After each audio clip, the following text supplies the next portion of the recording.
الحمد.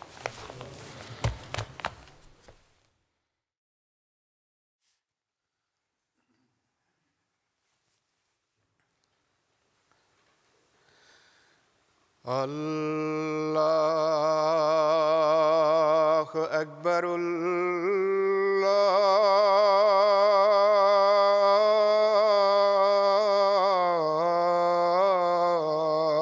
الله أكبر. الله أكبر.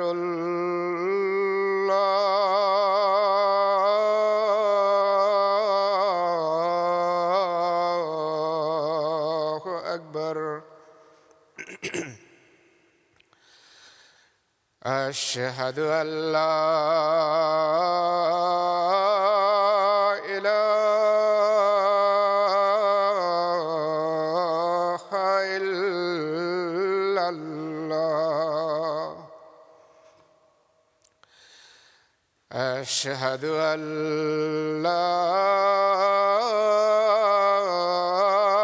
إله إلا الله. أشهد أن محمدًا رسول الله.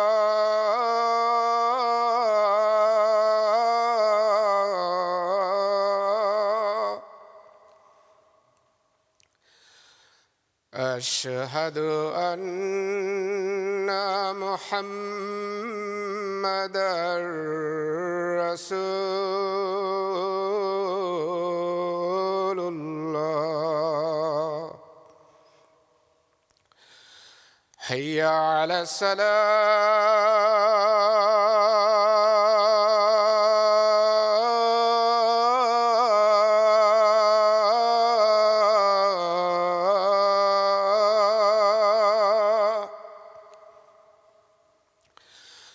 حي على الصلاة.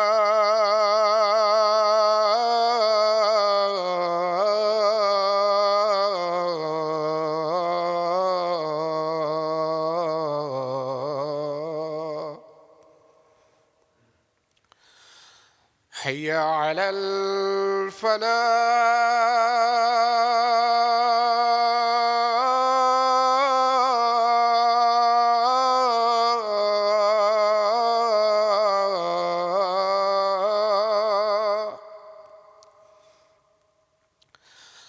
حي على الفلاح.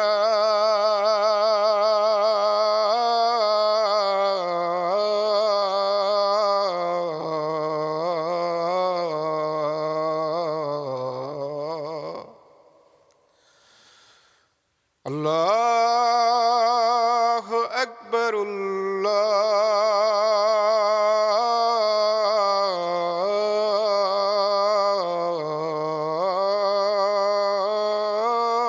الله أكبر. لا إله إلا الله.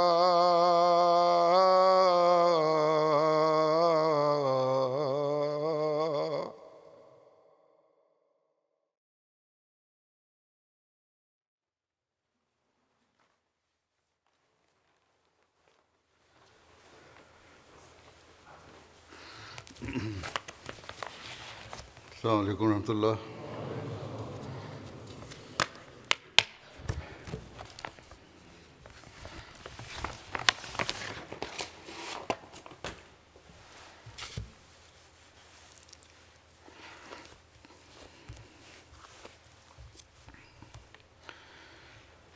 أشهد أن لا إله إلا الله وحده لا شريك له وأشهد أن محمدًا عبده ورسوله. أما بعد فأعوذ بالله من الشيطان الرجيم. بسم الله الرحمن الرحيم. الرحيم الحمد لله رب العالمين الرحمن الرحيم مالك يوم الدين إياك نعبد وإياك نستعين اهدنا الصراط المستقيم صراط الذين أنعمت عليهم غير المغضوب عليهم ولا الضالين.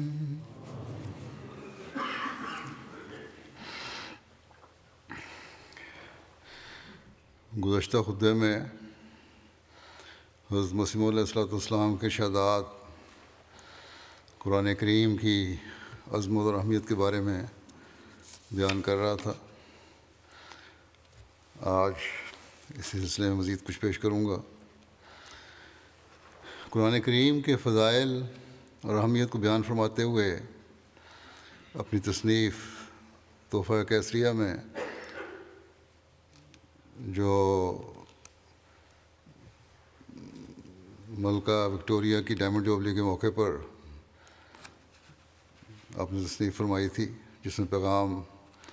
دیا تھا ملکہ کو اسلام کا اور اسلام کی تبلیغ کی تھی. اس میں تحریر کرتے ہوئے آپ فرماتے ہیں کہ قرآن عمیق حکمتوں سے پر ہے اور ہر ایک تعلیم میں انجیل کی نسبت حقیقی نیکی سکھلانے کے لیے آگے قدم رکھتا ہے. بالخصوص سچے اور غیر متغیر خدا کے دیکھنے کا چراغ تو قرآن ہی کے ہاتھ میں ہے. اگر وہ دنیا میں نہ آیا ہوتا تو خدا جانے دنیا میں مخلوق پرستی کا عدد کس نمبر تک پہنچ جاتا. شکر کا مقام ہے کہ خدا کی وحدانیت جو زمین سے گم ہو گئی تھی دوبارہ قائم ہو گئی. اب کون تھا اس زمانے میں جس نے اتنی جرأت سے کیسرا ہند کو اس طرح کا یہ پیغام بھیجا اور اسلام کی تبلیغ کی ہو؟ آج یہی لوگ جن میں اتنی ضرورت نہ تھی کہ اسلام اور قرآن کریم کی عظمت بیان کرتے،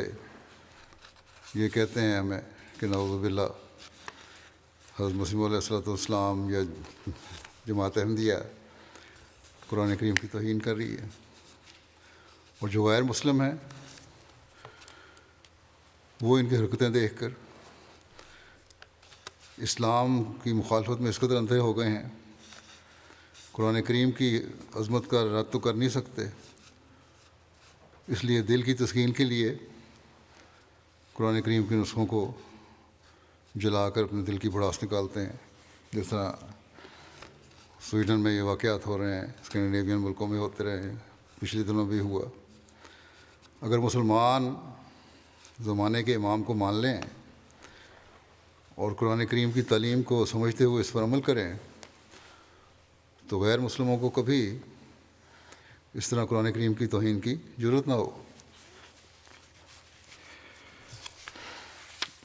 اللہ تعالیٰ ہی ان لوگوں کو عقل دے.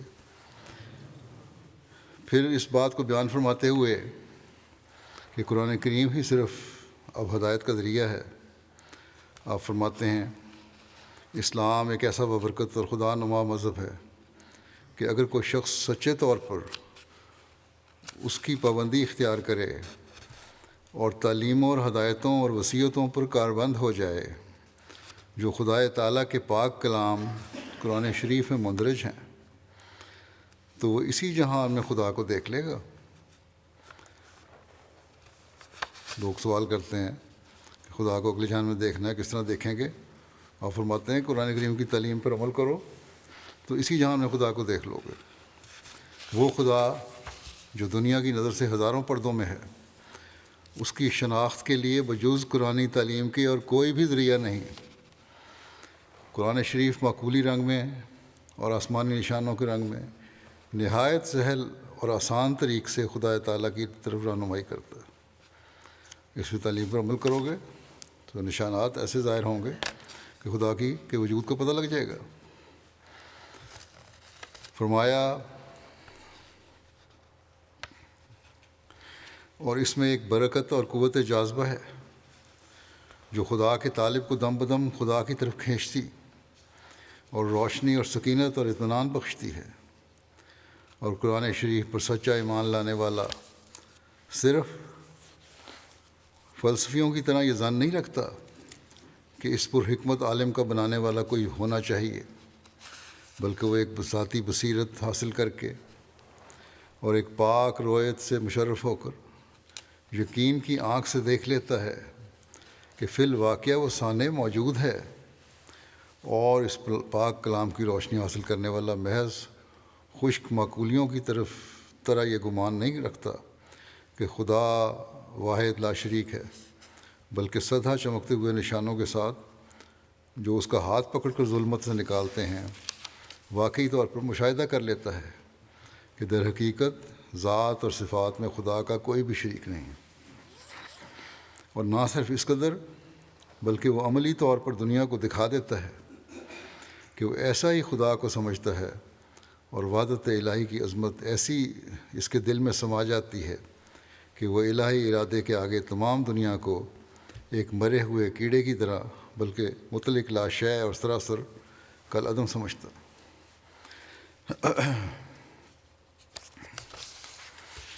پھر قرآن کریم میں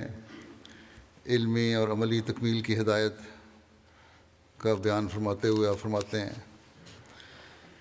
یہ بھی یاد رکھنا چاہیے کہ قرآن کریم میں علمی اور عملی تکمیل کی ہدایت ہے۔ مکمل طور پر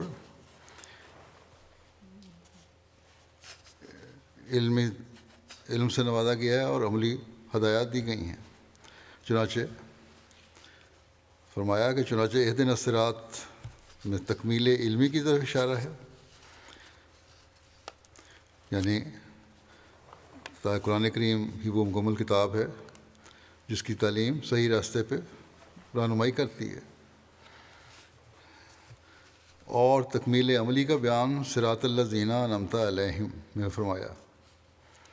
کہ جو نتائج اکمل اور اتم ہیں وہ حاصل ہو جائیں گے۔ عملی ترقی کے لیے ان لوگوں کے راستے پر چلنے کی دعا ہے جو انعام یافتہ ہیں، جن کا گزشتہ جو میں نے ذکر کیا تھا کون لوگ انعام یافتہ ہیں، نبی ہیں، صدیق ہیں، شہید ہیں، صالحین ہیں، اور پھر ان کی سب مثالیں بھی موجود ہیں، اور اس زمانے میں بھی ایسے لوگ ہیں جو ہدایت یافتہ ہیں جن کو انعامات اللہ تعالیٰ سے نوازتا ہے۔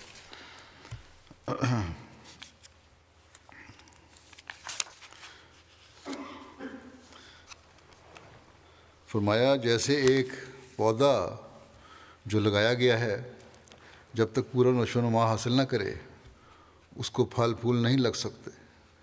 اسی طرح اگر کسی ہدایت کے اعلیٰ اور اکمل نتائج موجود نہیں ہیں وہ ہدایت مردہ ہدایت ہے جس کے اندر کوئی نشو و نما کی قوت اور طاقت نہیں ہے۔ جیسے اگر کسی کو وید کی ہدایت پر برا عمل کرنے سے کبھی یہ امید نہیں ہو سکتی کہ وہ ہمیشہ کی مکتی یا نجات حاصل کر لے گا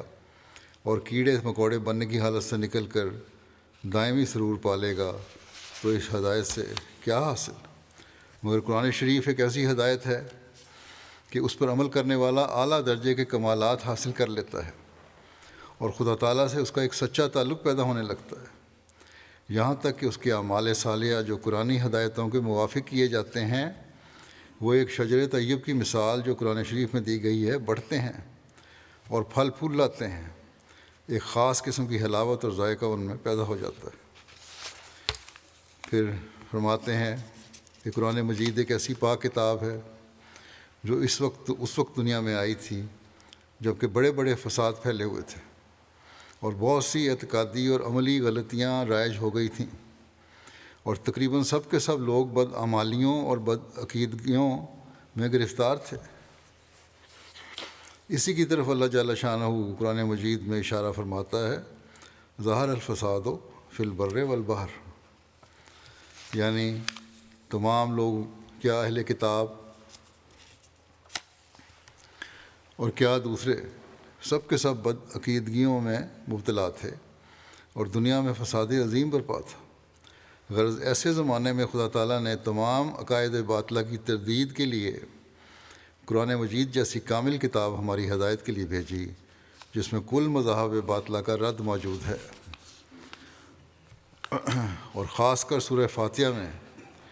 جو 5 وقت ہر نماز کی ہر رکعت میں پڑھی جاتی ہے، اشارے کے طور پر کل عقائد کا ذکر ہے،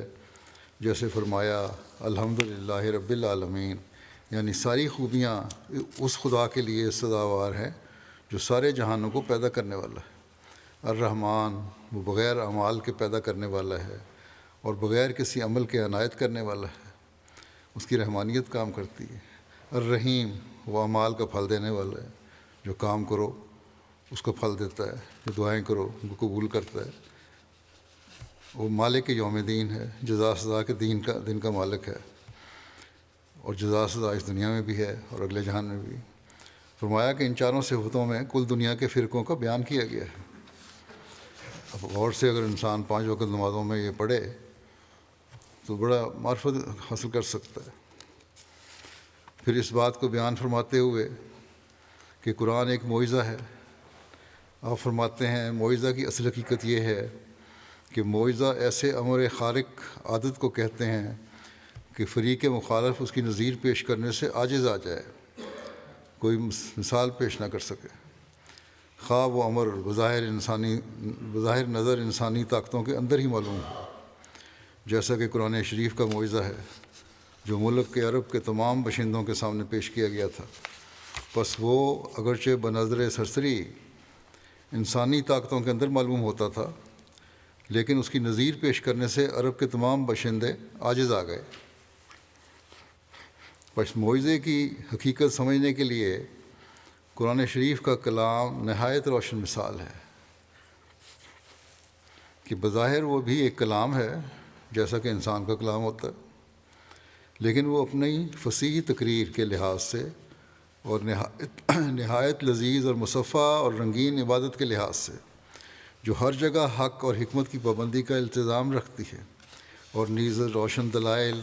کے لحاظ سے جو تمام دنیا کے مخالفانہ دلائل پر غالب آ گئیں، اور نیز زبردست پیش گوئیوں کے لحاظ سے ایک ایسا لاجواب معجزہ ہے جو باوجود گزرنے 1300 برس کے اب تک کوئی مخالف اس کا مقابلہ نہیں کر سکا، اور نہ کسی کو طاقت ہے جو کرے۔ قرآن شریف کو تمام دنیا کی کتابوں سے یہ امتیاز حاصل ہے کہ یہ معجزانہ پیش گوئیوں کو بھی معجزانہ عبارت میں جو اعلیٰ درجے کی بلاغت اور فصاحت سے پر اور حق اور حکمت سے بھری ہوئی ہیں بیان فرماتا ہے۔ غرض اصلی اور بھاری مقصد معجزے سے حق اور باطل میں یا صادق اور کاذب میں ایک امتیاز دکھلانا ہے، اور ایسے امتیازی امر کا نام معجزہ یا دوسرے لفظوں میں نشان ہے۔ نشان ایک ایسی ضروری امر ہے کہ اس کے بغیر خدا تعالیٰ کے وجود پر بھی پورا یقین کرنا ممکن نہیں، اور نہ وہ ثمرہ حاصل ہونا ممکن ہے جو پورے یقین سے حاصل ہو سکتا ہے۔ یہ تو ظاہر ہے کہ مذہب کی اصل سچائی خدا تعالیٰ کی ہستی کی شناخت سے وابستہ ہے۔ سچے مذہب کے ضروری اور اہم لوازم میں سے یہ امر ہے کہ اس میں ایسے نشان پائے جائیں جو خدا تعالیٰ کی ہستی پر قطعی اور یقینی دلالت کریں، اور وہ مذہب اپنے اندر ایسی زبردست طاقت رکھتا ہو جو اپنے پیروں کا خدا تعالیٰ کے ہاتھ میں لا دے، ایسا تعلق پیدا کر دے اللہ سے۔ صرف مصنوعات پر نظر کر کے سانے کی فقط ضرورت ہی محسوس کرنا اور اس کی واقعی ہستی پر اطلاع نہ پانا یہ کامل خدا شناسی کے لیے کافی نہیں ہے۔ صرف اتنا ہی پتہ کرنا ہے کوئی بنانے والا ہے، اتنا ہی کافی نہیں ہے، اور اسی حد تک ٹھہرنے والا کوئی سچا تعلق خدا تعالیٰ سے حاصل نہیں کر سکتے۔ ٹھہرنے والے کوئی سچا تعلق خدا تعالیٰ سے حاصل نہیں کر سکتے، اور نہ اپنے نفس کو جذبات نفسانیہ سے پاک کر سکتے ہیں۔ صرف اتنا علم ہو جانا کہ کوئی ہے تو اس سے تو نفس کی صفائی نہیں ہو سکتی، نہ تعلق پیدا ہو سکتا ہے اللہ تعالیٰ سے۔ اس سے اگر کوئی سمجھا جاتا ہے تو صرف اس قدر کہ اس ترکیب محکم اور ابلغ کا کوئی سانع ہونا چاہیے نہ یہ کہ در حقیقت وہ صانع بھی ہے بھی، یعنی جو بھی کائنات میں اور دنیا میں ہمیں نظر آتا ہے اس کا کوئی بنانے والا بھی ہے بھی، یہ اصل علم بھی ہونا چاہیے۔ اور جب اس کا علم ہو کون ہے وہ، اور جس خدا کی ہم عبادت کرتے ہیں وہ ہے وہ خدا، تو پھر حقیقی تعلق بھی پیدا ہوتا ہے، پھر اللہ تعالیٰ کے حکموں پر چلنے کی طرف توجہ بھی پیدا ہوتی ہے، پھر انسان اپنے نفس کی اصلاح کی طرف بھی توجہ کرتا ہے۔ فرمایا اور ظاہر ہے کہ صرف ضرورت کو محسوس کرنا ایک قیاس ہے جو روایت کا مقام نہیں ہو سکتا، اور نہ روایت کے پاک نتائج اس سے پیدا ہو سکتے ہیں۔ کسی کو قیاس کرنا اور دیکھنے میں بڑا فرق ہے۔ بس جو مذہب انسان کی خدا شناسی کو صرف ہونا چاہیے کہ ناقص مرحلے تک چھوڑتا ہے، وہ اس کی عملی حالت کا چارہ گر نہیں ہے۔ بس در حقیقت ایسا مذہب ایک مردہ مذہب ہے جس سے کسی پاک تبدیلی کی توقع رکھنا ایک طمع خام ہے۔ ظاہر ہے کہ محض عقلی دلائل مذہب کی سچائی کے لیے کامل شہادت نہیں ہو سکتے، اور یہ ایسی مہر نہیں ہے کہ کوئی جال ساز اس کے بنانے پر قادر نہ ہو، بلکہ یہ تو عقل کے چشمہ عام کی ایک گداگری متصور ہوگی۔ صرف عقلی دلیلیں تو دی جا سکتی ہیں، یا عقل سے کوئی بہت بڑی باتیں بھی کر سکتا ہے، لیکن اتنا ہی کافی نہیں ہے۔ جب تک اللہ تعالیٰ کی صفات سے کو نہ انسان جانے، ان سے استفادہ نہ کرے۔ فرمایا پھر اس بات کا کون فیصلہ کرے کہ عقلی باتیں جو ایک کتاب نے لکھیں در حقیقت وہ الہامی ہیں یا کسی اور کتاب سے چرا کر لکھی گئی ہیں؟ اگر فرض بھی کر لیں کہ وہ چرائی ہوئی نہیں ہیں، تو پھر بھی ہستی باری تعالیٰ پر وہ کب دلیل قاطع ہو سکتی ہیں،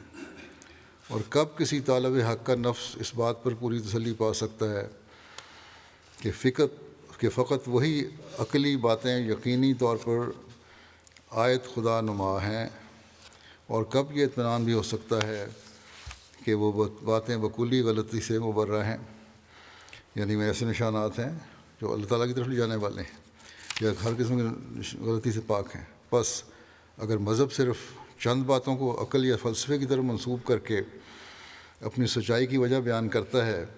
اور آسمانی نشانوں اور خارق عادت امور کے دکھلانے سے قاصر ہے، تو ایسے مذہب کا پیرو فریب خوردہ یا فریب دہندہ ہے، اور وہ تاریکی میں مرے گا۔ غرض محض عقلی دلائل سے تو خدا تعالیٰ کا وجود بھی یقینی طور پر ثابت نہیں ہو سکتا، چاہ جائے کہ کسی مذہب کی سچائی اسے ثابت ہو جائے۔ اور جب تک ایک مذہب اس بات کا ذمہ وار نہ ہو کہ وہ خدا کی ہستی کو یقینی طور پر ثابت کر کے دکھلائے، تب تک وہ مذہب کچھ چیز نہیں ہے،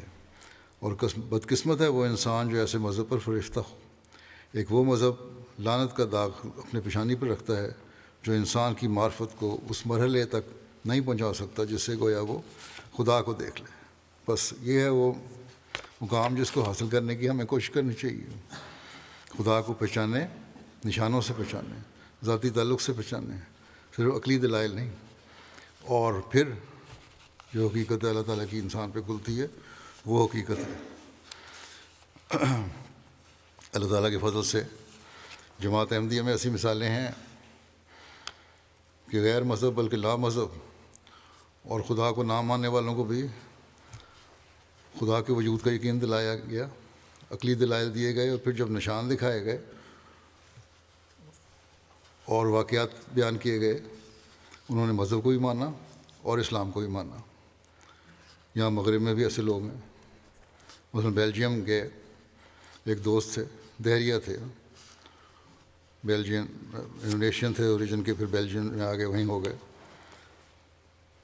انہوں نے بیعت کی اور مجھے خود بتایا انہوں نے کہ میں نے جب خدا تعالیٰ کے وجود کو تسلیم کر لیا،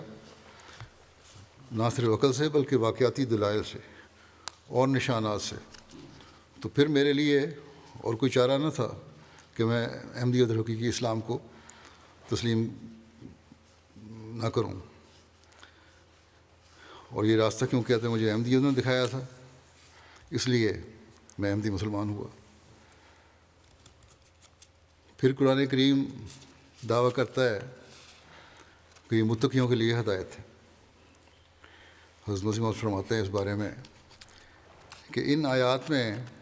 جو معرفت کا نقطہ مخفی ہے وہ یہ ہے کہ خدا تعالیٰ نے یہ فرمایا ہے کہ الف لام میم ذالک الکتاب لا ریب فیہ ھدی للمتقین، یعنی یہ وہ کتاب ہے جو خدا تعالیٰ کے علم سے ظہور پذیر ہوئی ہے، اور چونکہ اس کا علم جہل اور نسیان سے پاک ہے، جہالت اور بھول چوک سے پاک ہے،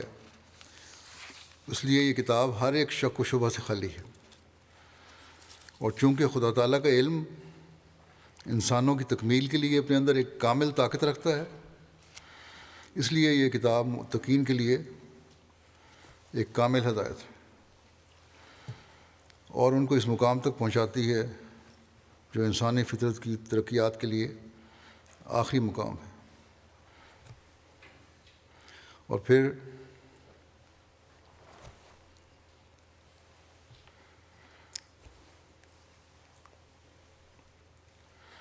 اس بات کو بیان فرماتے ہوئے کہ متقی کون ہے جن کو ہدایت فرماتے ہیں، خدا ان آیات میں فرماتا ہے کہ متقی وہ ہیں کہ جو پوشیدہ خدا پر ایمان لاتے ہیں اور نماز کو قائم کرتے ہیں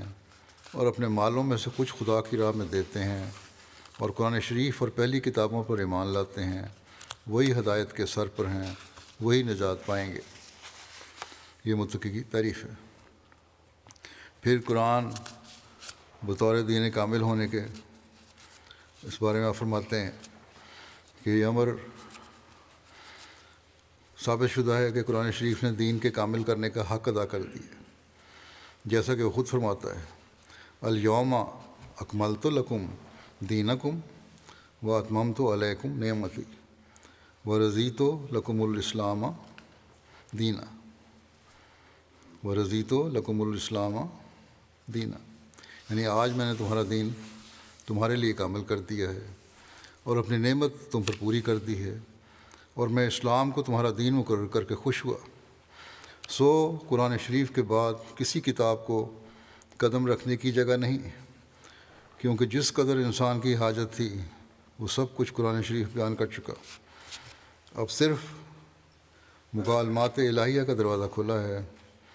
اور وہ بھی خود بخود نہیں بلکہ سچے اور پاک مکالمات جو صریح اور کھلے طور پر نصرت الہی کا رنگ اپنے اندر رکھتے ہیں اور بہت سے امور غیبیہ پر مشتمل ہوتے ہیں، وہ بعد تزکیہ نفس محض پیروی قرآن شریف اور اتباع آن حضرت صلی اللہ علیہ وسلم سے حاصل ہوتے ہیں۔ افسوس کہ ہمارے مخالفین یہ معرفت کی باتیں سننا نہیں چاہتے، اور ہم پر الزام لگاتے ہیں کہ نعوذ باللہ ہم نے قرآن کریم میں تعریف کر دی۔ قرآن کریم کے بطور طب روحانی کے بارے میں آپ اپنی تصنیف میں چشمہ معرفت میں فرماتے ہیں کہ قرآن شریف ایک ایسی پرحکمت کتاب ہے جس نے طب روحانی کے قواعد کلیہ کو، یعنی دین کے اصول کو، جو دراصل طب روحانی ہے، طب جسمانی کے قواعد کلیہ کے ساتھ تطبیق دی ہے، اس کے مطابق ٹھہرایا ہے۔ اور یہ تطبیق ایک ایسی لطیف ہے جو سدھا معارف اور حقائق کے کھلنے کا دروازہ ہے، اور سچی اور کامل تفسیر قرآن شریف کی وہی شخص کر سکتا ہے جو طب جسمانی کے قواعد کلیہ پیش نظر رکھ کر قرآن شریف کے بیان کردہ قواعد میں نظر ڈالتا ہے۔ فرمایا کہ ایک دفعہ مجھے بعض محقق اور حاذق طبیبوں کی بعض کتابیں کشفی رنگ میں دکھلائی گئیں۔ اللہ تعالیٰ نے خود رہنمائی فرمائی، بعض طبیبوں کی کشفی رنگ میں کتابیں دکھلائی گئیں جو طب جسمانی کے قواعد کلیہ اور اصول علمیہ اور ستہ ضروریہ وغیرہ کی بحث پر مشتمل تھیں اور متضمن تھیں، اس تعلق میں تھیں، جن میں طبیب حاذق کرشی کی کتاب بھی تھی۔ ان میں سے ایک کتاب کرشی جو حکیم ہیں ان کی بھی تھی، اور اشارہ کیا گیا کہ یہی تفسیر قرآن ہے۔ اس سے معلوم ہوا کہ علم الابدان اور علم الادیان میں نہایت گہرے اور عمیق تعلقات ہیں اور ایک دوسرے کے مصدق ہیں۔ اور جب میں نے ان کتابوں کو پیش نظر رکھ کر جو طب جسمانی کی کتابیں تھیں قرآن شریف پر نظر ڈالی تو وہ عمیق در عمیق طب جسمانی کے قواعد کلیہ کی باتیں نہایت بلیغ پیرایا میں قرآن شریف میں موجود پائیں. یعنی جسمانی اور روحانی علاج کے لیے بھی قرآن کریم صحیح مدد ملتی ہے، اور اس میں غور کرنے کے لیے، معرفت حاصل کرنے کے لیے زمانے کے امام کی باتوں کو سننے کی ضرورت ہے، اس کے لٹریچر کو پڑھنے کی ضرورت ہے. پھر اس بات کو بیان فرماتے ہوئے کہ تعلق باللہ کا اصل ذریعہ قرآن کریم ہی ہے، آپ فرماتے ہیں یاد رہے کہ انسان اس خدائے غیب الغیب کو ہرگز اپنی قوت سے شناخت نہیں کر سکتا جب تک وہ خود اپنے تئیں اپنے نشانوں سے شناخت نہ کراوے، اور خدا تعالیٰ سے سچا تعلق ہرگز پیدا نہیں ہو سکتا جب تک وہ تعلق خاص خدا تعالیٰ کے ذریعے سے پیدا نہ ہو، اور نفسانی علائشیں ہرگز نفس میں سے نکل نہیں سکتیں جب تک خدا قادر کی طرف سے ایک روشنی دل میں داخل نہ ہو. اور دیکھو کہ میں اس شہادت رویت کو پیش کرتا ہوں کہ وہ تعلق محض قرآن کریم کی پیروی سے حاصل ہوتا ہے، دوسری کتابوں میں اب کوئی زندگی کی روح نہیں، اور آسمان کے نیچے صرف ایک ہی کتاب ہے جو اس محبوب حقیقی کا چہرہ دکھلاتی ہے، یعنی قرآن شریف ہے. بس قرآن کریم کے حکم پر عمل کرنے سے خدا تعالیٰ کا چہرہ دیکھا جا سکتا ہے. ہم احمدیوں کے لیے بھی یہ غور کا مقام ہے. ہم کتنے ہیں جو قرآن کریم کی تعلیم پر عمل کرتے ہیں، غور سے دیکھتے ہیں، پڑھتے ہیں. اس کے لیے ہمیں بھرپور کوشش کرنی چاہیے، اللہ تعالیٰ ہمیں اس کی توفیق بھی دے. پھر حضرت مسیح علیہ السلام فرماتے ہیں ہمارا اور ان راست بازوں کا جو ہم سے پہلے گزر چکے ہیں یہ چشم دید واقعہ اور ذاتی تجربہ ہے کہ قرآن شریف اور آن حضرت صلی اللہ علیہ وسلم کی سچی پیروی میں جو اخلاص اور صدق کے قدم سے ہو، یہ خاصیت ہے کہ آہستہ آہستہ خدائے واحد لا شریک کی محبت دل میں بیٹھ جاتی ہے، اور کلام الہی کی روحانی طاقت انسانی روح کو ایک نور بخشتی ہے جس سے اس کی آنکھ کھلتی ہے اور انجام کار عالم ثانی کے عجائبات اس کو دکھائی دیتے ہیں. بس اس دن سے اس کو علم الیقین کے طور پر پتہ لگتا ہے کہ خدا ہے، اور پھر وہ یقین ترقی کرتا جاتا ہے یہاں تک کہ علم الیقین سے عین الیقین تک پہنچتا ہے، پھر عین الیقین سے حق الیقین تک پہنچ جاتا ہے. جو شخص قرآن شریف اور آن حضرت صلی اللہ علیہ وسلم پر ایمان لاتا ہے پہلے اس کو کوئی تزکیہ نفس حاصل نہیں ہوتا اور کئی قسم کے گناہوں میں مبتلا ہوتا ہے، پھر خدا کی رحمت اس کی دستگیری کرتی ہے اور خارق عادت طریقوں سے اس کے ایمان کو قوت دی جاتی ہے. اور جیسا کہ قرآن شریف میں وعدہ ہے کہ لہم البشریٰ فی الحیات دنیا، یعنی ایمانداروں کو خدا کی طرف سے بشارتیں ملتی ہیں. ایسا ہی وہ بھی اپنی ذات کے متعلق کئی قسم کی بشارتیں پاتا رہتا ہے، اور جیسے جیسے بدریہ ان بشارتوں کے اس کا ایمان قوی ہوتا جاتا ہے ویسے ویسے وہ گناہ سے پرہیز کرتا اور نیکیوں کی طرف حرکت کرتا ہے. اسلام کی برتری پر ایک مضمون میں جو آریہ سماجی جلسہ میں پڑھا گیا تھا، اس میں قرآن شریف کی امتیازی خصوصیات کا ذکر فرماتے ہوئے آپ فرماتے ہیں کہ وہ امتیازی نشان کہ جو الہامی کتاب کی شناخت کے لیے عقل سلیم نے قرار دیا ہے وہ صرف خدا تعالیٰ کی مقدس کتاب قرآن شریف میں پایا جاتا ہے، اور اس زمانے میں وہ تمام خوبیاں جو خدا کی کتاب میں امتیازی نشان کے طور پر ہونی چاہیے وہ دوسری کتابوں میں قطعاً مفقود ہیں. ممکن ہے کہ ان میں وہ خوبیاں پہلے زمانے میں ہوں گی مگر اب نہیں ہیں، اور گو ہم ایک دلیل سے جو ہم پہلے لکھ چکے ہیں ان کو الہامی کتابیں سمجھتے ہیں، مگر وہ گو الہامی ہوں لیکن اپنے موجودہ حالت کے لحاظ سے بالکل بے سود ہیں، اور اس شاہی قلعے کی طرح ہیں جو خالی اور ویران پڑا ہے، اور دولت اور فوجی طاقت سب اس میں سے کوچ کر گئی ہے. پھر امتیازی خوبیوں کا مزید ذکر فرماتے ہوئے فرماتے ہیں کہ اب میں قرآن شریف کی امتیازی خوبیاں جو انسانوں کی طاقت سے برتر ہیں ذیل میں بیان کرتا ہوں. فرمایا اول یہ کہ اس میں ایک زبردست طاقت ہے جو اپنی پیروی کرنے والوں کو ظنی معرفت سے یقینی معرفت تک پہنچا دیتی ہے۔ صرف ظن نہیں ہوتا بلکہ یقین ہوتا ہے، اور معرفت یقینی معرفت پیدا ہو جاتی ہے۔ اور وہ یہ کہ جب ایک انسان کامل طور پر اس کی پیروی کرتا ہے تو خدائی طاقت کے نمونے معجزے کے رنگ میں اس کو دکھائے جاتے ہیں، اور خدا اس سے کلام کرتا ہے اور اپنے کلام کے ذریعے سے غیبی امور پر اس کو اطلاع دیتا ہے۔ اور میں ان قرآنی برکات کو قصے کے طور پر بیان نہیں کرتا، بلکہ میں وہ معجزات پیش کرتا ہوں کہ جو مجھ کو خود دکھائے گئے۔ وہ تمام معجزات 1,00,000 کے قریب ہیں، بلکہ غالباً وہ 1,00,000 سے بھی زیادہ ہیں۔ خدا نے قرآن شریف میں فرمایا تھا کہ جو شخص میرے اس کلام کی پیروی کرے وہ نہ صرف اس کتاب کے معجزات پر ایمان لائے گا بلکہ اس کو بھی معجزات دیے جائیں گے۔ سو میں نے بذات خود وہ معجزات خدا کے کلام کی تاثیر سے پائے جو انسان کی طاقت سے بلند اور محض خدا کا فعل ہیں۔ وہ زلزلے جو زمین پر آئے،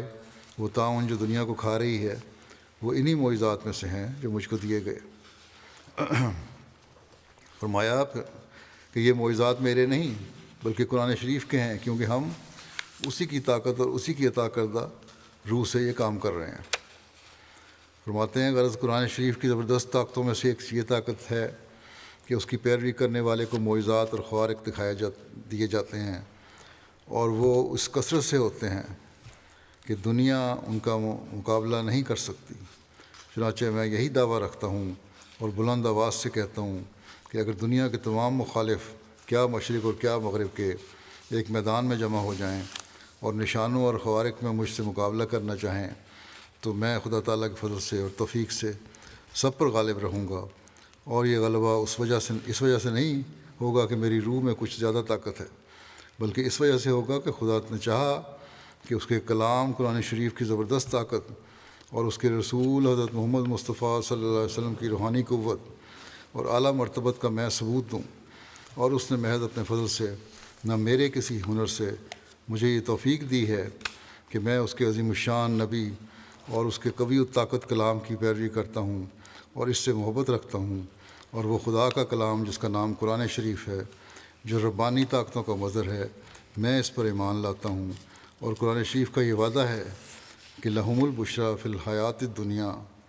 اور یہ وعدہ ہے کہ ایدہم بروح من ہو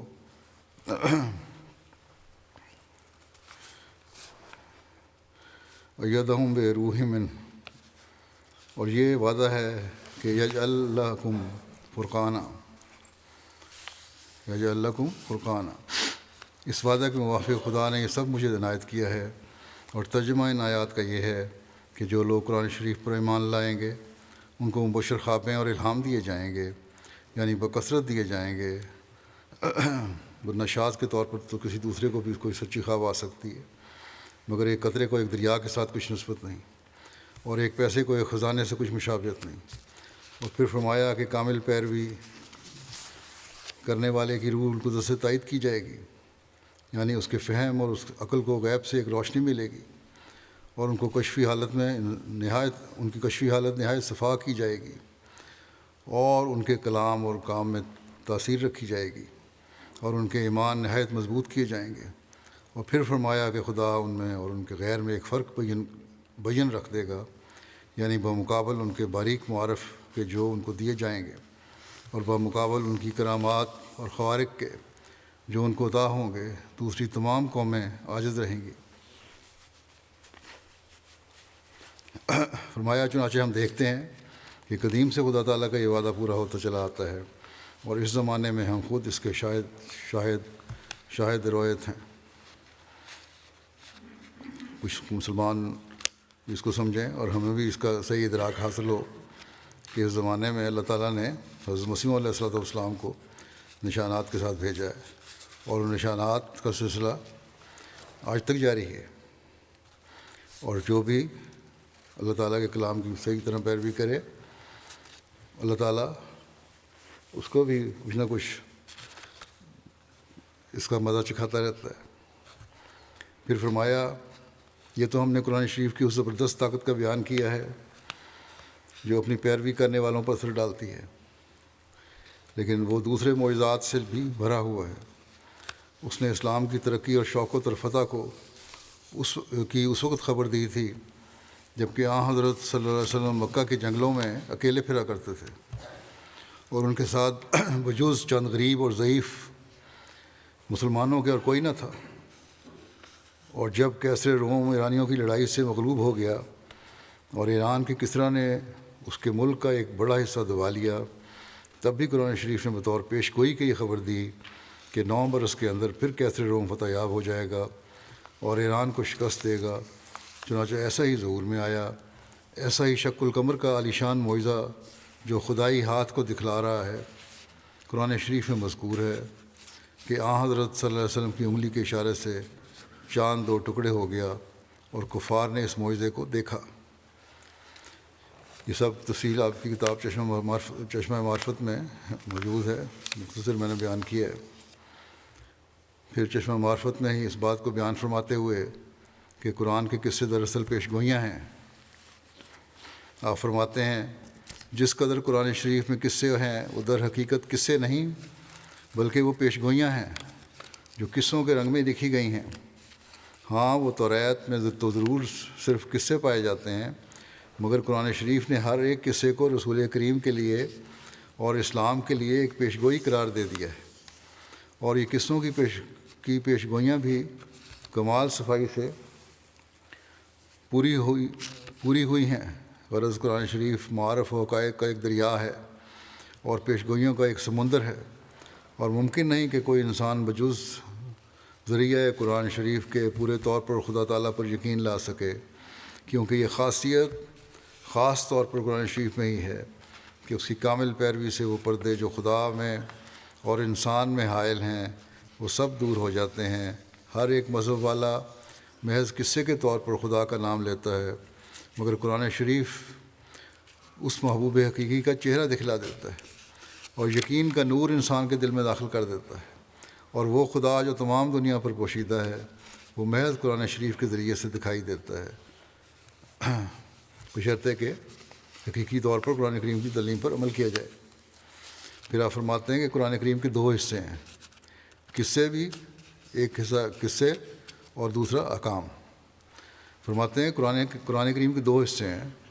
کوئی بات قصے کے رنگ میں ہوتی ہے اور بعض احکام ہدایت کے رنگ میں ہوتے ہیں۔ جو لوگ قصص اور ہدایت میں تمیز نہیں کرتے ان کو بڑی مشکلات کا سامنا کرنا پڑتا ہے اور قرآن کریم میں اختلاف ثابت کرنے کے موجب ہوتے ہیں، گویا اپنی عملی صورت میں قرآن کریم کو ہاتھ سے دے بیٹھتے ہیں، کیونکہ قرآن شریف کی نسبت تو خدا تعالیٰ کا ارشاد ہے وَلَوْ كَانَ مِنْ عِنْدِ غَيْرِ اللَّهِ لَوَجَدُوا فِيهِ اخْتِلَافًا كَثِيرًا،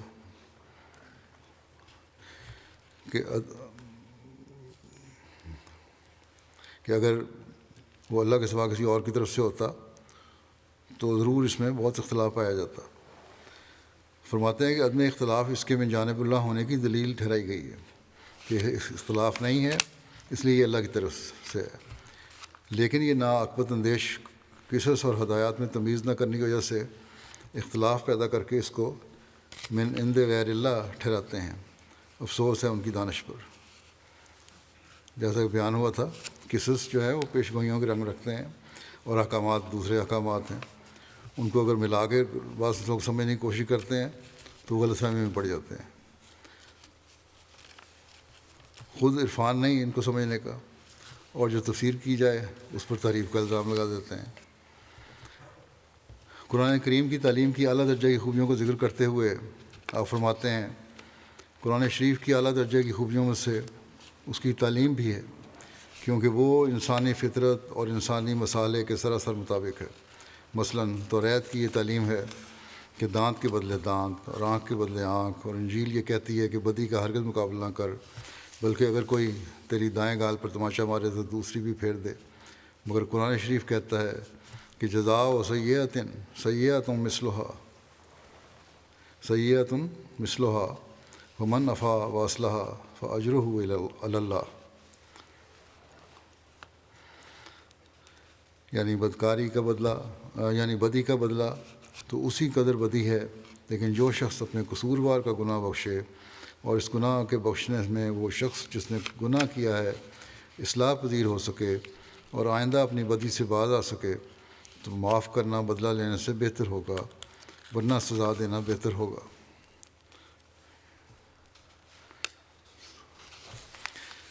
کیونکہ طبائع مختلف ہیں، بعض ایسی ہیں کہ گناہ معاف کرنے سے پھر اس گناہ کا نام نہیں لیتے اور بعض آ جاتے ہیں۔ ہاں، بعض ایسے بھی ہیں کہ قید سے بھی رہائی پا کر پھر وہی گناہ کرتے ہیں۔ سو چونکہ انسان کی طبیعتیں مختلف ہیں، اس لیے یہی تعلیم ان کے مناسب حال ہے کہ جو قرآن شریف نے پیش کی ہے، اور انجیل اور توریت کی تعلیم ہرگز کامل نہیں، بلکہ وہ تعلیم انسانی درخت کی شاخوں میں سے صرف ایک شاخ سے تعلق رکھتی ہے، اور وہ دونوں تعلیمیں اس قانون کے مشابہ ہیں جو مختص القوم یا مختص المقام ہو، مگر قرآنی تعلیم تمام طبائع انسانی کا لحاظ رکھتی ہیں۔ یہ مثال پہلے بیان میں نے کی تھی پچھلے جمعے بھی، لیکن اور پہلو سے کی تھی۔ اب قرآن کریم کے اوصاف کے لحاظ سے اس حوالے سے یہ مثال پیش کی جا رہی ہے۔ پھر فرمایا کہ انجیل کا حکم ہے، ایک اور پھر دوسری مثال دیتے ہیں، صرف یہی مثال نہیں اور مثالیں بھی دیتے ہیں۔ فرمایا مثلاً کہ انجیل کا ایک حکم ہے کہ تو غیر عورت کو شہوت کی نظر سے مت دیکھ، مگر قرآن شریف کہتا ہے کہ تو ہرگز نہ دیکھ، عورتوں کو نہ دیکھو، نہ شہوت کی نظر سے نہ بے شہوت کی شہوت کے، یہ بھی کہ یہ کیونکہ یہ کبھی نہ کبھی تیرے لیے ٹھوکر کا باعث ہوگا۔ یہ کہہ دیتے ہیں جی ہم تو بڑی پاک نظر سے دیکھ رہے ہیں، پاک نظر سے بھی نہیں دیکھنا، کیونکہ تمہارے لیے ٹھوکر کا باعث ہوگا، بلکہ ضرورت کے وقت خوابیدہ چشم سے نہ نظر پھاڑ کر رفع ضرورت کرنا چاہیے۔ یعنی اگر ضرورت پڑے بھی تو پھر ادھ کھلی آنکھوں سے دیکھو تاکہ پوری طرح نظر نہ آئے، نظریں پھاڑ پھاڑ کے نہ دیکھو، اور اپنی ضرورت اگر ہے بھی تو دیکھنے کی۔ پھر فرمایا اور انجیل کہتی ہے کہ اپنی بیوی کو بجز زنا کے ہرگز طلاق نہ دے، مگر قرآن شریف اس بات کی مصلحت دیکھتا ہے کہ طلاق صرف زنا سے مخصوص نہیں، بلکہ اگر مرد اور عورت میں باہم دشمنی پیدا ہو جاوے اور موافقت نہ رہے، یا مثلا اندیشہ جان ہو، یا اگرچہ عورت زانیہ نہیں مگر زنا کے مقدمات اسے صادر ہوتے ہیں اور غیر مردوں کو ملتی ہے، تو ان تمام صورتوں میں خاوند کی رائے پر حصر رکھا گیا ہے کہ اگر وہ مناسب دیکھے تو چھوڑ دے، مگر پھر بھی تاکید ہے اور نہایت سخت تاکید ہے۔ یہ نام سے نہیں طلاق دے دینا، فرمایا تاکید ہے اور نہایت سخت تاکید ہے کہ طلاق دینے میں جلدی نہ کرے۔ یہاں اس بات کا بھی جواب مل گیا کہ مرد کو طلاق کا کلی اختیار ہے، بعض مردوں کو یہ خیال ہے اور وہ استعمال کر جاتے ہیں اور زیادتی بھی کرتے ہیں۔ فرمایا کہ بغیر جائز وجہ کے، ایک تو ویسے ہی جائز نہیں، لیکن اس میں بھی یہی ہے کہ کوشش کرو کہ نہ دی جائے۔ پھر فرمایا اب ظاہر ہے کہ قرآن شریف کی تعلیم انسانی حاجات کے مطابق ہے، اور ان کے ترک کرنے سے کبھی نہ کبھی کوئی خرابی ضرور پیش آئے گی۔ اسی وجہ سے بعض یورپ کے گورنمنٹوں کو جو جواز اطلاق کا قانون پاس کرنا پڑا۔ اب قانون میں بھی یہ لکھا جاتا ہے کہ جواز وجہ کیا ہے، وہ پوچھتے ہیں کافی مقدموں میں کہ کیا وجہ ہے، کیوں طلاق ہو رہی ہے، کیوں علیحدگی ہو رہی ہے، ثبوت دینے پڑتے ہیں سارے۔ تو بہرحال فرمایا کہ یہ آسانی سے نہیں ہو جاتی، اس لیے ان کو بھی اپنے قانونوں میں بنانا پڑا۔ دنیا کے قانون تو بہرحال بنتے بھی ہیں، ٹوٹتے بھی ہیں، ان میں مزید بہتری پیدا کرنے کے لیے کوشش کرتے رہتے ہیں یہ لوگ، پھر بھی کوئی نہ کوئی سکم رہ جاتے ہیں۔ لیکن خدا تعالیٰ کا قانون ایسا ہے جو عین فطرت کے مطابق ہے۔ دوبارہ یہاں یہ واضح کر دوں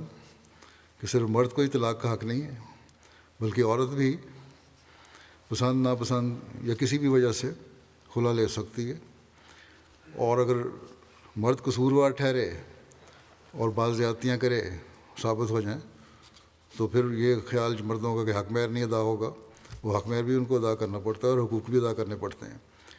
اس لیے کسی لڑکی یا عورت کے ذہن میں یہ خیال یہاں نہ آئے کہ صرف مرد کو حق دیا گیا ہے۔ جب عورت کے حوالے سے بات ہوگی تو وہاں اس کی تفصیل بھی بیان ہو جائے گی۔ بہرحال یہ مضمون جاری ہے اور بھی آپ کے ارشادات ہیں۔ وقتاً فوقتاً بیان کرتا رہوں گا اس حوالے سے۔ اللہ تعالیٰ ہمیں قرآن کریم کی صحیح تعلیم پر عمل کرنے کی توفیق عطا فرمائے۔